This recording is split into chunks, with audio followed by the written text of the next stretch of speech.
Hello, everybody. Thank you for joining us for this Friday's Trade the Chain AMA. It is March 19th, the end of a decently good week in crypto. So thank you for giving us your time. Let's get to Ryan. We do have actually a bunch of trades to go over with Weston and trading Nichols. So this is going to be good, as well as some other fun stuff. But Ryan, before I take your job away from you, please. Sorry. No, you're fine. Thanks, Alex. This is just a reminder that all content provided by Trade the Chain is for informational purposes only, and none of this is investment advice. It should not be construed as such. Don't listen to anyone whose face you see on this video at all, ever. All right. Now that we got this out of the way, just to give a quick rundown of what we're doing on today's AMA. We have your questions, of course, and we want you to ask them either in Discord or on the chat button here on the AMA here in Zoom, or in the Q&A as well that we have here on Zoom. But also you can DM any of us that are on this video as well on Discord. So we'll also go over some of the research from the TieTie. We have the new coins that we've added this week. We have an NFT that we're throwing out there as an experiment to see what happens. And I was doing NFT research this week, so I like that. Everybody was. Yeah, I wrote about NFTs in today's in City AM today in London for Crypto AM for the technical speaking column. The article, Ryan just posted it. Trade the Chain. Ryan was in City AM, London's largest circulated newspaper. Did an article on NFTs. Yes, sir. And then we also have Weston's Trading Corner and Nichols Trading Gems, where he's going to tell us what to do after a bad trade. This is really worth sticking around for at the end. But without further ado, Josh, see some research on NFTs. My back end is being really slow on something, so hopefully this last piece loads before. But if not, I just got some basic stuff this week. Nothing too exciting, but let me share my screen here. I just wanted to look at tweet volume on the three biggest, or well, I guess the three OG Bitcoin, ETH, Litecoin over time, and compare that to price movement. So something that I was just looking the other day and was noticing is Bitcoin's Twitter activity is actually basically at its 2017 all-time high. Like it's slightly above, but it's not like Bitcoin's price is tripled, from where it was at in late 2017, early 2018. But if we look at the average Twitter activity, we saw about 80,000 tweets in January 2018. That was an all-time high. Today, we're seeing about 85,000. And so I thought it was kind of interesting that, there wasn't this giant spike. But when I went and I looked at Ethereum, on the other hand, Ethereum's Twitter activity has not doubled, but close to doubled its previous all-time high. And price is, just not moved anywhere near as significantly. I mean, I think Ethereum's price, correct me if I'm wrong, guys, is about 1.4K at an all-time high in 2017, 2018. Today it's sitting at about 1,800, and there's so many more people talking about Ethereum, but the price just hasn't moved quite as much as Bitcoin. I think that probably has to do with this, Bitcoin macro narrative, this Bitcoin as a hedging asset, this institutional narrative that's going on. But kind of interesting to see and to monitor. And I do want to next week go in depth in a lot more coins and look at, actually, we have this metric that we track called the NVT Ratio, which looks at market cap as a multiple of social activity. And I want to just see the divergence among a lot of the largest coins over time. And if you guys want, I can actually, as you guys talk, I can pull that up and then I can share it in 5 or 10 minutes. But, really interested in looking at like how this has changed, and is Bitcoin just on its own now? Like, does it just not perform like anything else, right? And that social activity doesn't matter as much. But the thing that I did notice in the market this week, and I don't know if anybody saw it, but I forgot who it was. It was one of the largest, one of the largest investment banks basically put out research saying that the majority of Bitcoin buying in 2021 was still retail. And I thought that was interesting, to hear that and then see the data, which shows that like, hey, look, there really aren't that many people talking about Bitcoin relative to a couple of years ago. And I also just wanted to pull on another coin, which was Litecoin, which is, trending below its all-time high. But if we look at, the Twitter activity, and again, you guys can see this is relative tweet volume on the Trade the Chain dashboard, which looks at, how many conversations there are versus average. I mean, Litecoin has seen a surge recently, but Litecoin is way below its Twitter activity from a few years ago. It's about a third of what it was at all-time highs. And then I just wanted to look at, individually, what is actually driving the Ethereum conversation. It's literally all NFTs. Like if you, this is looking at the most frequently used words around Ethereum on Twitter, and what percentage of those words are positive or negative in conjunction with ETH itself. And we see that, it's all NFT, rareable, everything related to NFTs, NFT collectors. And kind of the question I wanted to pose to you guys is, does the rise of NFTs mean anything for Ethereum? Is it a bullish development for Ethereum? Is it actually bearish because of network congestion? Like, does there being a lot of rising tweet volume around ETH in conjunction with NFTs actually mean anything? We'd kind of love to get your take on that. I think, when you're looking at anything on Ethereum's blockchain, having increased adoption and there's more chatter around it and the need to buy in and out of Ethereum to adopt into another protocol, DeFi showed that that's positive and bullish for Ethereum. And as long as the scaling solutions are still in development and at least one of them is successful, even with congestion, even with high gas fees, Ethereum's value continues to go up. It's kind of stalled out recently, but it has been grinding higher versus shooting higher like it did earlier this year. So the better that NFTs do, I mean, Christie's was willing to take ETH for payment for the Beeple collage. They were willing to take $69 million in ETH. So if Christie's is willing to do this and there are going to be these digital art auctions, it's only a matter of time before other auctions houses do it. And they start taking ETH. If they can take it for digital art, they can then take it for other things as well. And people can use their digital asset wealth and they can buy cars and homes and all these other things and art that's in the real world versus digital that Christie's auctions. And if people can use it more for these things, I don't see why the price wouldn't go up. Can't people just read your article? I mean, that's basically what I did there. Yeah. No, I think you're right, Ryan. And listen, ETH is blessed with this massive utility that has taken on a massive adoption since it came out. So its price and popularity is sparked by things like, the DeFi craze. You go back 1 year ago to DeFi and you go to lockup, and I think it was a total lockup in, I want to say the millions, at least last month. And now, it's 25 billion to 30 billion, depending on the price of ETH. So ETH has had that relevance and that massive popularity. Now you have NFTs, which are coming out. And to Josh's point, it kind of keeps the Ethereum story alive, and relevant. So, Ethereum's blessed like that.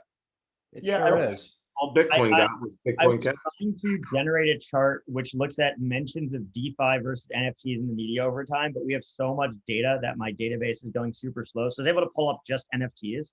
And I'm trying to down, but this is mentions of NFTs in like mainstream media, finance, and crypto publications over time. That's wild. The question that I always have around NFTs is, obviously this is some level of a bubble. I think everybody, whether or not you're a deep believer in NFTs or not, will believe that, or agree with that. I mean, Charmin launched toilet paper NFTs and I almost threw an ETH at them yesterday. If I'm going to throw an ETH at a toilet paper NFT, it's obviously a bubble. And so, I guess the question— bigger fool theory, basically, right? Like you throw one ETH at a toilet paper NFT and then you're hoping that another fool buys it for 2 or 3 times higher. I was just jealous of all these, like, I don't know if anybody's seen all these new anonymous crypto funds that are investing in all these DeFi projects. There's eGirl Capital and there's DeFi Chad Ventures. And I wanted to be shitcoin capital. And I thought, what better than having a first investment in an NFT of a toilet paper roll? I thought that fit with it. But yeah, I mean, look, obviously this NFTs feel very 2017 like in terms of crypto.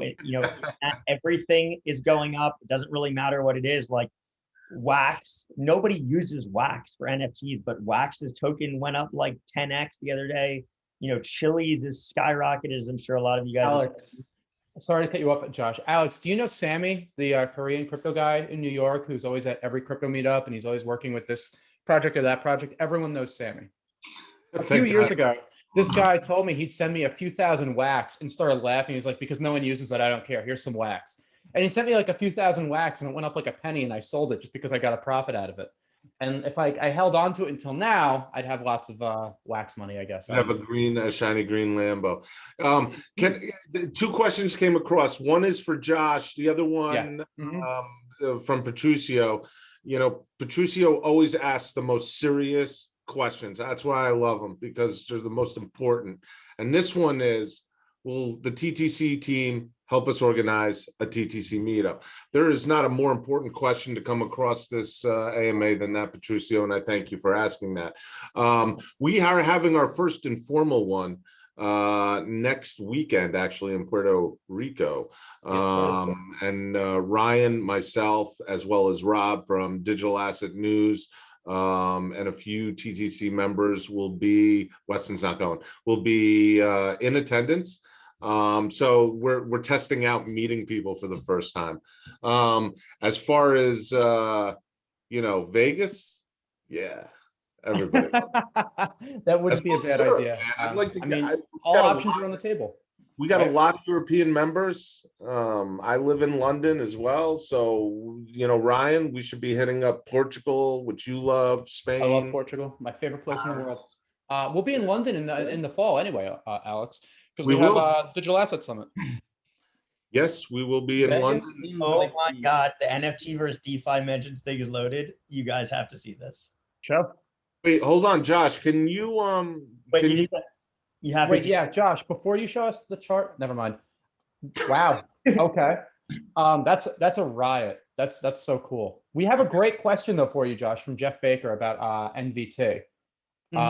So it says NVT is the highlight of all the coins. VGX NVT is the highest of all the coins he tracks at 48.79. He wants to know what the meaning of this number is, and does it give a clue of where the price is going? Yeah, so our NVT is actually different than others' NVT. We should probably call it NV Trade, where it looks at market cap as a multiple of trading activity.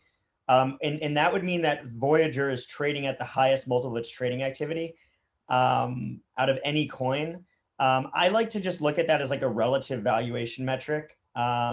Looking at like if something seems absurdly high or absurdly low. I mean, I think an absurdly high one like Voyager could mean that, potentially, the asset is just trading at a ridiculous multiple of how much people are trading it. But I think Voyager is probably a one-off weird example because of the Voyager app, which is more of a brokerage than a actual exchange. So I don't know if I have a comment on Voyager specifically, but I think it's good to be able to see, we also have this thing called the NV ratio, which I'd love to bring to TTC. I think we've talked about it in the past, which looks at market cap as a multiple of social activity. And I like to look to see if anything seems to just be trading at like a ridiculous multiple, in which case it's something that I wouldn't touch as more of a long-term holding, but it's not necessarily something that I would trade off. It's not necessarily a metric you're trading off in the short term. It's more of like a long-term sanity check is the way I like to think of it. I don't know how you guys think about it, but that's how I think of it. It can be used as it's like a PE ratio, a crypto version of a PE ratio to me. Yeah, exactly. That makes sense. I've traded on it to get a 50% gain before, specifically on that metric. Do you remember what trade that was specifically, Weston? What the coin was when you were in, when you were out? Like, how did that unfold? It was Celsius. It was at about 114, and I realized, hey, this looks like Tesla in the real world. And I bought in big, and it literally popped 50% the next day or day after, and I pretty much closed my position. And I believe Trader Nichols and I were actually talking about that at the time. I said, hey, this is way out of whack. It's about to explode. That's a great trade, Weston. And that's just another example of how like all these different numbers and all these different data points that Trade the Chain brings to you can be used. So Weston has another one of these stick to your plan tips, sticking to your trading mentality a bit later in the show that he'll share. But for now, Josh, do you have any additional research you want to share? No, that was the last one. I was gonna try to make that chart look a little bit better, but you know what that chart reminded me of, Josh? It reminded me of this morning when I woke up and saw that Weston, the hashtag Weston, was trending number 4 on Twitter.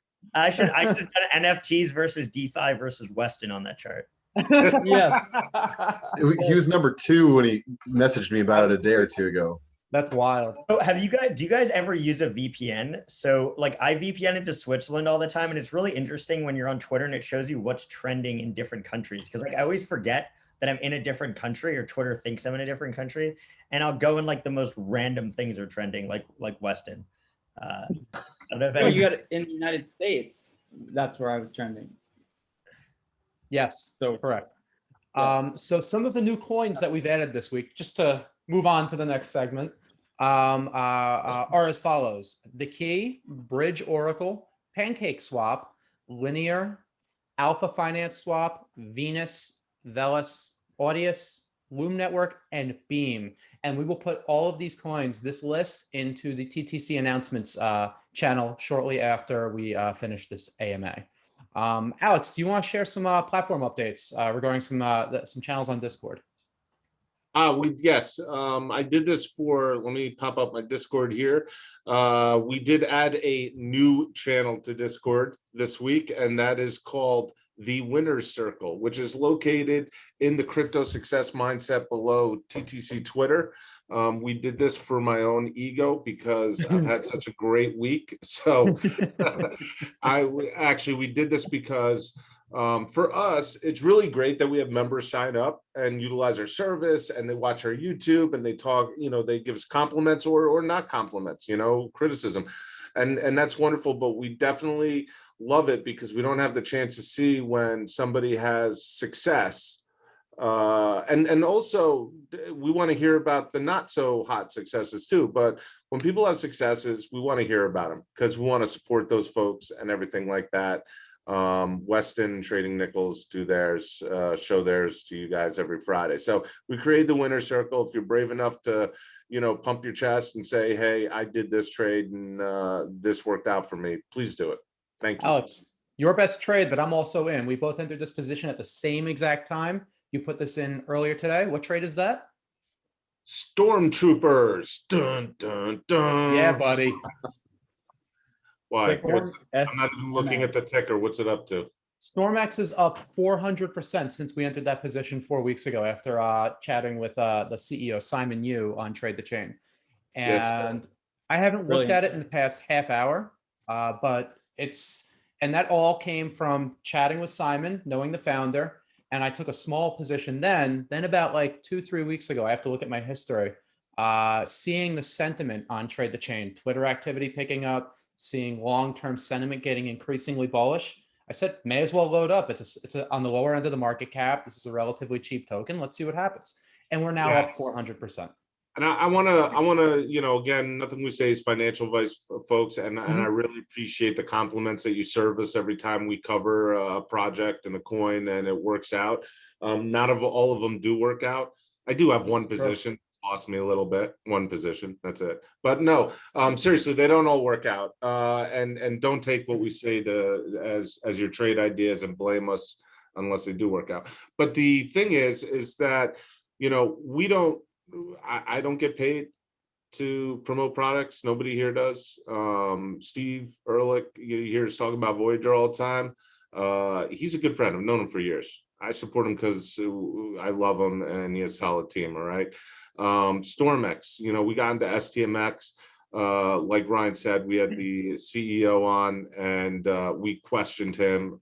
We did our own research. We looked at sentiment trading. We looked at tokenomics and Metcalfe's law on customers and stuff like that. And we went into the position. He doesn't pay us. I don't get paid on anything. And so you'll see me go wild on Twitter and maybe Ryan sometimes too, or Weston. And that's because this is what we live. We live and breathe crypto, right? I mean, if you like a sports team, you do the same thing. Okay. Trust me, I'm not moving the market with 10,000 Twitter followers. All right. Let's make that perfectly clear. Nor am I with 3,000. No one cares about what I say. Yeah, exactly. So if I want to stomp on a project and support them all day long, I will. I don't care what people say. But yeah, it's do your own research. When we do like a project, you're going to hear us cheer about it. Whether you go in with us or you don't, that's your own determination, your own research.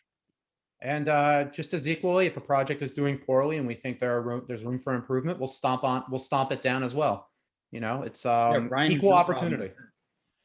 I have no problem calling a project out. So equal opportunity here for sure. There's one other channel, Alex, that I think is being overlooked in the on the Discord server, is the crypto news channel.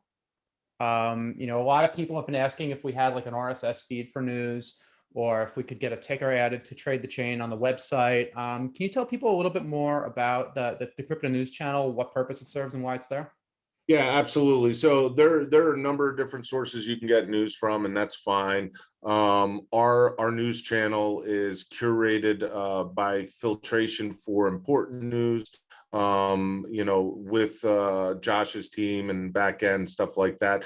So the reason we have that is because it's to bifurcate it from the SigDev channel. So when there's SigDevs, we want to keep that purely on listings so that you guys can have SigDev trade alerts. Some people in the past have said, hey, when Elon Musk tweeted about Bitcoin, why didn't we get that as SigDev? That's not the purpose of the SigDev.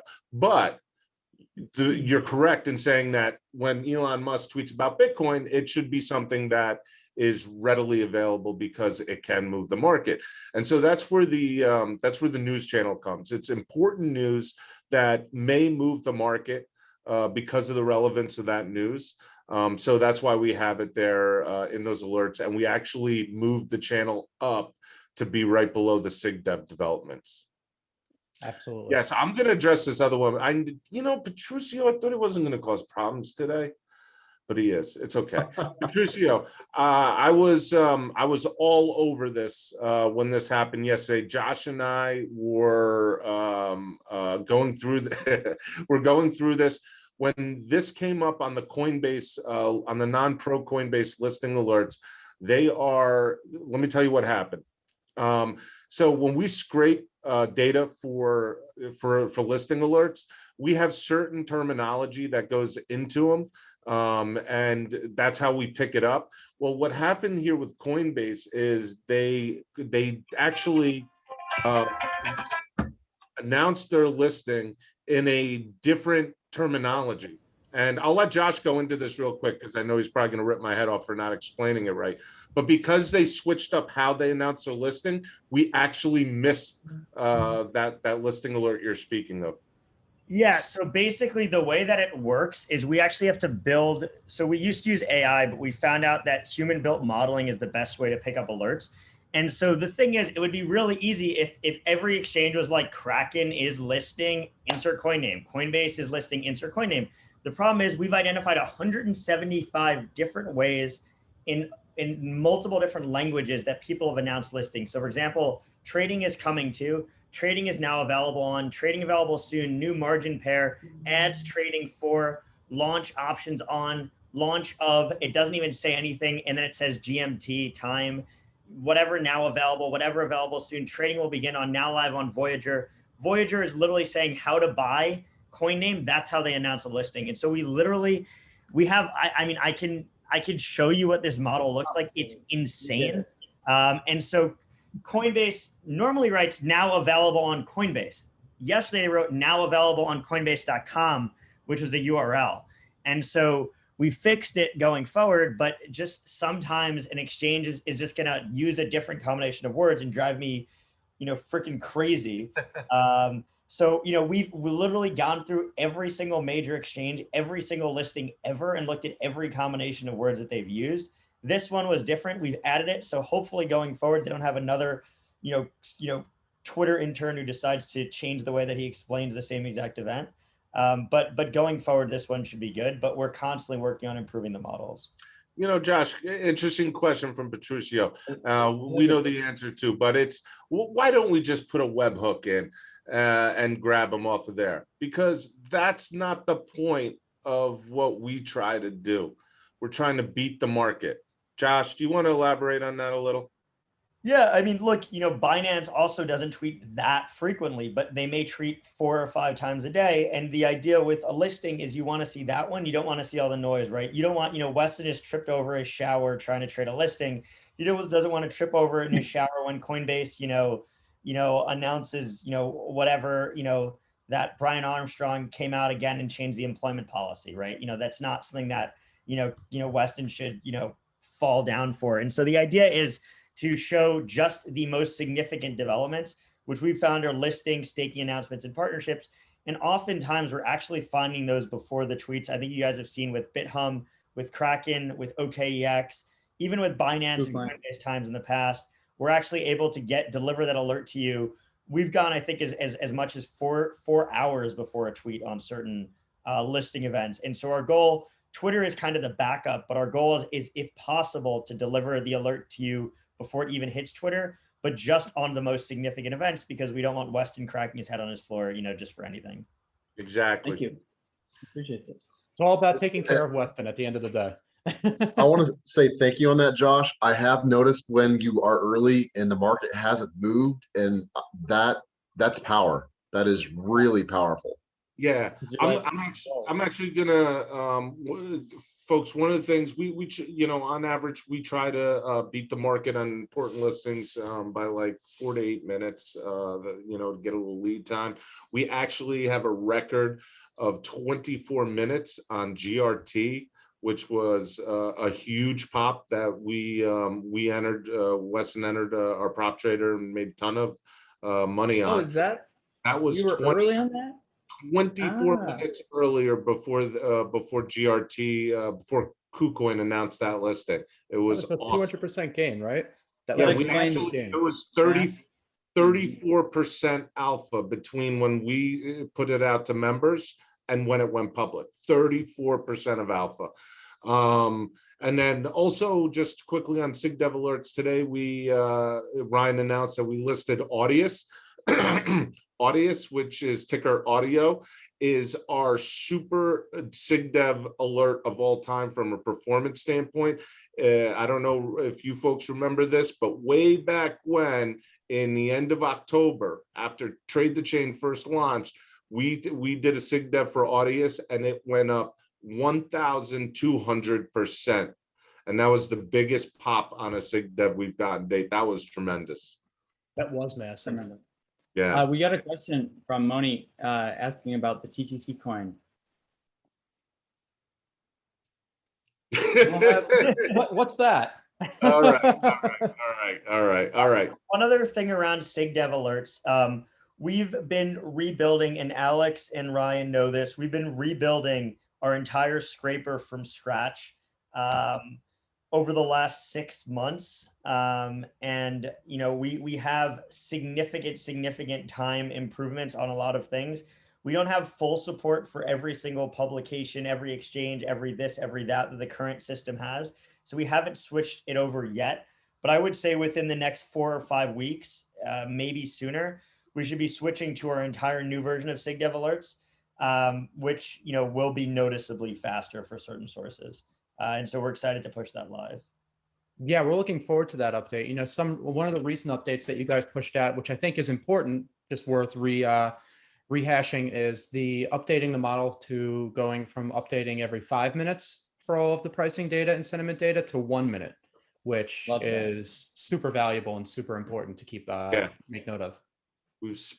Josh and his team have worked tirelessly speeding up that latency, and it's doing good. Absolutely. So now we're going to Weston's trading corner. His 3 coins this week are Bitcoin, Balancer, and Filecoin. Take it away, Weston. All right. Thank you, Ryan. Yeah, let's start with, and then I was going to share a little bit of a kind of a learning lesson, I think, too, that will be helpful for people with Filecoin as well. So let's start with that one. Filecoin, as many of you know, was part of the Grayscale announcement, I guess, this week as one of their trusts. I entered Filecoin at, I'm just getting the exact price here. Oh, by the way, we're going to add support for Grayscale announcements too, as considering them things going forward. Yeah, it's probably a good idea. But essentially it was, I want to say in the 70s or 80s ranging, just consolidating. I put in a sell limit order at $94. I'm looking for the exact price here. Filled at 94. Sorry, my dog is barking in the background. 94 something and change. and was filled, which is, if you look at the chart, the highest, you'll see a spike. That was my order being filled by someone market buying. So that was a fantastic gain. The lesson learned also though is that I set one a little bit, or I left some open and then set some higher than that, and then it trended down to 70, and my system was telling me to sell, but I was holding on because I was getting emotional about it, or emotionally attached to the trade. And you should really, in my opinion, just have a system, stick to it, be disciplined always. And I should have sold, and it went down. Now it's actually looking like it's going to come back. So fortunately, I'm going to get lucky probably, but the Better message lucky is than good sometimes. What's that? Better lucky than good sometimes. Hey, quick question for you, Weston, from Moniasi. Yeah. He wants to know, on average, what is a profitable minimum dollar value in ETH to use for SigDev trading, given the gas fees to buy and sell and average profit margins? Fantastic question for the time. I was just talking about this with somebody. ETH has become almost, or Ethereum, the Ethereum blockchain, or the Ethereum network, and the blockchain has become almost unusable for, or incapacitating for the average person trying to trade crypto because it's so expensive. You can use like Polygon. You can bridge your assets to there to trade, but there's not a lot of liquidity. You can use LRC, Loopring, which is a DEX, for cheaper fees. They're just not the best though. There's not everything available. So what's that minimum It gets dollar pretty- amount on ETH though? But- I think that's what he's asking, right? Because he doesn't But- want to get into Mine is- Loopring and all these other things like Polygon and Sushi Swap. It was That's just what a I'm very getting specific to. question. Yeah. So it depends. There's no right answer. It depends. It depends. But I would say you're gonna need to look for. I'll give you a more 50% straightforward answer. I won't Thanks, Jeff. trade with less than $3,000 now on Uniswap per trade if I'm trying to trade an event. I don't think it's worth it. I think that's a great answer. It's Yeah. between 50 and 70 bucks for the gas. Yes. And Which yeah, is- so I mean, if you just assume it's $50, you're paying $100 on a trade, so you're paying that's 3%. That's if you're trading $1,000, it's 10%. If you're trading $3,000, it's 3%. And I Yeah. look at the news that And at the same time, you have a risk of it exploding. Wes and I were talking about a SigDev one night, and trading stopped because fees went up to $400 and $1,600. Wow. Trading actually stopped on the SigDev. The graph actually stopped because ETH network was so congested that we were just like, please go down, or we're going to lose some of our initial capital. Even though we've had a pop, we're going to lose here. And, there's a risk of that as well happening. I mean, that was pretty unusual, but it can happen. the thing that I would note is we have the ability to look up exchanges now, right? And so, when you see an alert, go look up an exchange, right? And don't choose Uniswap if there's an option for an exchange that's not Uniswap and you have capital there. Let me point that out real quick, guys. For some of you guys that don't know, this is a new feature we added a short time ago. Yep. It is located right here, where to trade, okay, on your dashboard. Click on that. You type in, let's call it engine, okay? And now you click on that and boom, it gives you a list of all the exchanges that you can trade engine on. So utilize this before just hopping over to. And make sure that you select the exchanges that you have an account on as well. Can you go back there really quick, Alex? Yeah. So let me put it like this. So if you put engine in and you're like, hey, I want to trade that, and you have a KuCoin and you have a Coinbase, you can keep these in here and it'll pull it up and it'll let you know if you have those exchanges here. Okay. So wait, can you go back a second? Yeah, no, leave those typed in. Leave those typed in, but just click that up arrow on your right. Sure. You see that little up arrow? Yeah, click that. No, that one, yeah. So what it actually will show you, so this saves in your browser, so it's saved on your browser. So once you've added your exchanges one time, they're always saved on that browser unless you clear your cache. What it's actually going to show you is it's going to show you the most liquid pair at the top. So if you trade, like, for example, I trade on Binance, I trade on Coinbase Pro, I trade on PancakeSwap, and I trade on Uniswap primarily. So I have those set as my exchanges. And then when I notice a SIG dev, I'll come in, I'll select the coin, and then I can see right away the most liquid pair. You can click the trade button. It literally takes you to that pair on that exchange. And so the idea is the second that you get an alert, it should be, the first thing you do is you open TTC, you go to where to trade, you already have your exchanges entered in, you type in the name of the coin, boom, it shows you the most liquid place. And generally speaking, if it's not a Binance Launchpad listing or an Innovation Zone listing, it should be available on an exchange like KuCoin or something else already. The reason where you would need to trade on Uniswap or something like that is when it's not an innovation zone. Like if it is an innovation zone listing, like it's a super new asset that was never listed anywhere before, that's when you need to go to Uniswap. But broadly speaking, if you have an account on like a KuCoin or a Binance or OKX, Huobi, any other major exchange, on any listing on Coinbase, for example, you should not need to touch Uniswap. Yeah, Okay. Biffy comes to mind. That just was announced. And I believe Lilina. The Weston, so Balancer and Filecoin, tell us about those trades as well, please. Yes, well, so I think Filecoin, I think we're good with. Balancer entered at $54 the other day. I want to say 2 days ago. I'm looking at the chart right here, and then was exited 60, right at the top again, 60, 64. I'm trying to see 64.87.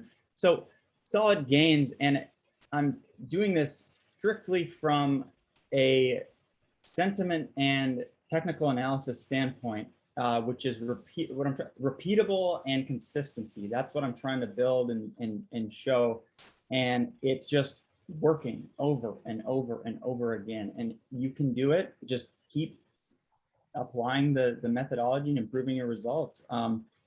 So that's a 20% gain in a day. I'll take that every time.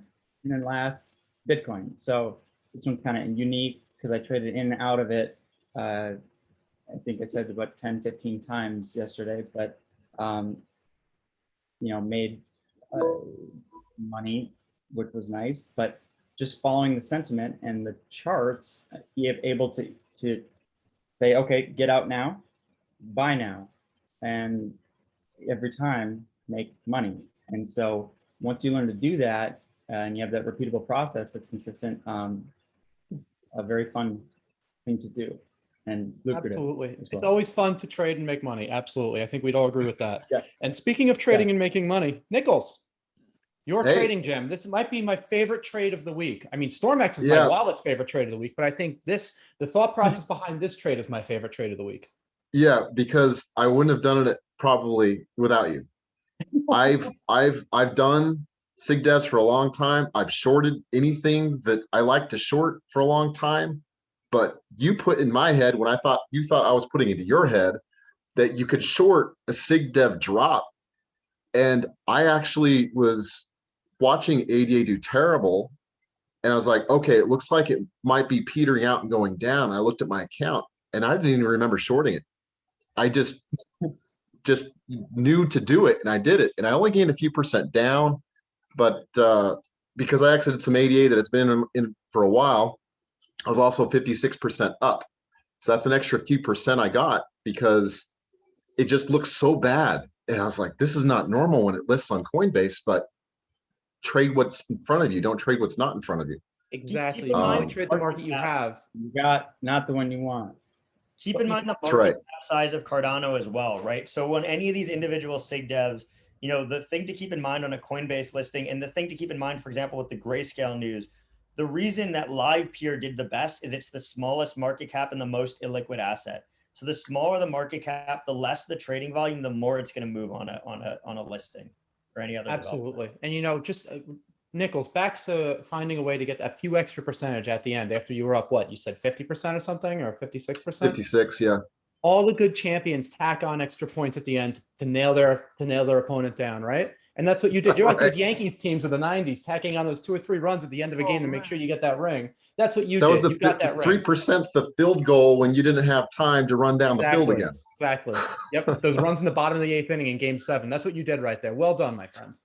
Yes. Excellent. But, you know, we don't just win. Unfortunately, we lose sometimes too. And this got in my head because it was underneath the one of our other AMA videos. A gentleman asked, what about bad trades? What do you learn? And I Yeah. remember a few weeks ago, you guys were asking me what my good trades were. And I was under a fog of having done some bad trades. And I had to dig around and realize, oh, wow, I actually did have some wins because I had a few losses that really bothered me because they didn't follow my trading plan. I had a asset. I can't remember if it was, I like shorting projects I don't like. I can't remember if it was like Tron or Tezos, but it was on a trend up and I didn't look back at a longer time frame. I just looked at it close and saw that moving average suggested that it was going to come back down. I shorted it and it didn't. And then I did even worse. It was going like nuts and I didn't close it. It's awful. So what did I do after that? Well, I'd taken a shot at my confidence. I had this really high accuracy and I blew all these little trades on one dumb one. So I scaled back. I traded less. I was extra sure on my trades. Am I fighting the trend? Am I going to go in with as big of a bag on like a sig dev? Sure, I left my bags the same.